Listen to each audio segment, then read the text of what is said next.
Եկեղեցու այսպես կոչված նորոգման հայտարարությունը, որ ստորագրել է վարչապետը, Մայրաթոռում որևէ բան փոխելու իրավական ուժ չունի, առ-ոչինչ է, պնդում է սահմանադրագետ Վարդան Պողոսյանը, բայց ըստ նրա դա Նիկոլ Փաշինյանին քրեական պատասխանատվության ենթարկելու բազմաթիվ ապացույցներից մեկն է։ Փաշինյանի կողմից եկեղեցու բարենորոգելու վերաբերյալ փաստաթղթի ստորագրումը Հայաստանի Հանրապետության օրենսդրության կոպտագույն խախտում է։ Հայաստանի մայրօրենքի համահեղինակը սահմանադրության ու քրեական օրենսգրքի հոդվածներով է հիմնավորում։ Փաշինյանը Մայրաթոռի դեմ պայքարին լծվելով ոտնահարում է Հայաստանի օրենքները, տապալում սահմանադրական կարգը։ Հայաստանի Հանրապետության սահմանադրությունը շատ հստակ ամրագրել է իր 17-րդ եւ 18-րդ հոդվածներում, որ եկեղեցին անջատ է պետությունից եւ որ Հայաստանի Հանրապետությունը ճանաչում է Հայաստանյան առաքելական սուրբ եկեղեցու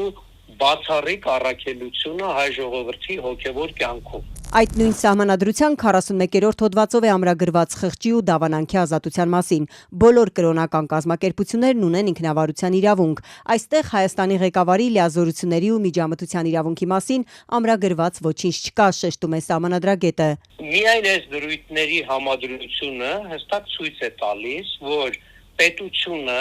տվյալ պարագայում իդեմս Նիկոլ Փաշինյանի որպես ՀՀ վարչապետի միջամտում է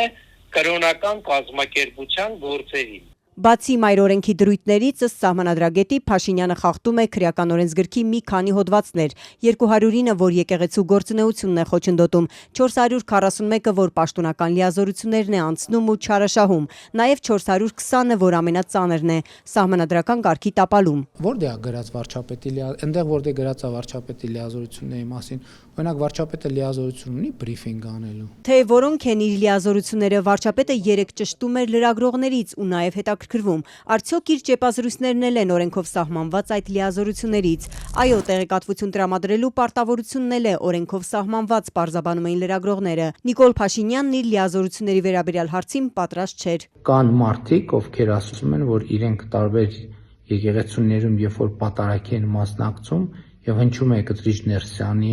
անունը,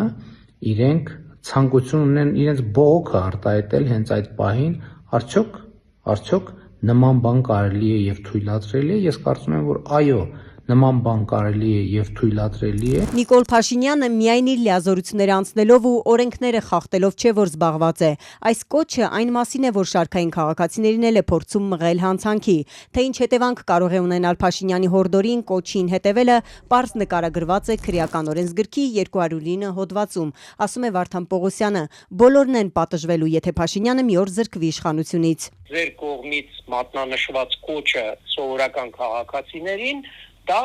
քրեորեն պատժելի արարք է եւ Փաշինյանի կողմից եւ նաեւ այն քաղաքացիների կողմից, որոնք անսալով իրենց վարչապետին կգնան եկեղեցի եւ համապատասխան կրոնական ծեսի կատարումը կխոչընդոտեն։ Մասնագետների ահազանգից հետո էլ, որ պետության մայրօրենքը ոտնահարվում է, Փաշինյանը կանգ չի առնում, բայց կարծես հռետորաբանությունն է փոխել։ Եթե երկու շաբաթ առաջ ուղիղ ասում էր պատարագի ժամանակ կարող են բողոքել, այսօր արդեն հորդորում է հարցը ինչպես ինքն է ձևակերպել քրիստոնեաբար լուծել։ Մի շարք համայնքներից քաղաքացիները հարցնում են, ինչու մեր համայնքում չեք գալիս պատարագի։ Ես կգամ բոլոր համայնքներում պատարագի, միայն խնդրում եմ նախապես քննարկել քահանաների հետ, որպեսզի պայմանավորվածություն ձեռք բերվի, որ նրանք սուրբ եւ անմահ պատարագի ընթացքում չեն հիշատակելու Կտրիչ Ներսյանի անունը։ Դա պարզապես փորձում է մեղմել իր ասածը, բայց քրեական օրենսգիրքը չի նախատեսում որևէ մեղմացուցիչ հանգամանք։ Դուք կարող եք ձեր համոզմունքներից ելնելով խոչընդոտել կրոնական ծեսի կատարումը, հա, եւ մտածել, որ դուք բարոյական առումով, կրոնական առումով ճիշտ եք, բայց դրանից ձեր կատարած արարքի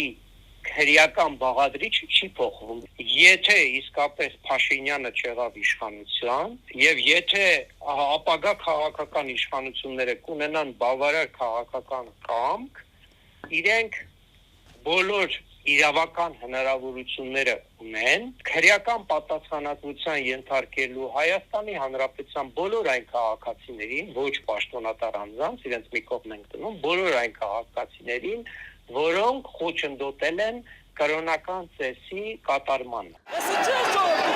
Վարչապետի հորդորին թերևս ամենաակտիվը հետևում է Թալինի համայնքապետը։ Նա Յուրայիների ու Փաշինյանի հովանոթ անցած կարգալույց քահանայի հետ վերջին 10 օրվա ընթացքում 2 կրոնական ծես է խոչընդոտել։ Սուրբ Ծննդյան պատարագին եկեղեցու մուտքը հսկում էին ոստիկանները ու նաև նրանց ներկայությամբ թույլ չտվեցին, որ հոգևոր հովիվները ներս մտնեն։ Իրավապահ մարմինները մինչ օրս չեն արձագանքել տեսանյութերին, մասնագետների ահազանգերին ու վարչապետի կոչերին։ Արդյոք գլխավոր դատախազությունը վարչապետի ու նրա թիմակիցների քայլերը համարում է օրենքի խախտում ու արդյոք ուսումնասիրում են այդ մասին պատմող հրապարակումները։ Գլխավոր դատախազությունն ըստ էության մեր այս հարցերին չի պատասխանել, միայն հայտնել են, որ այս հարցով որևէ քրեական վարույթ չկա։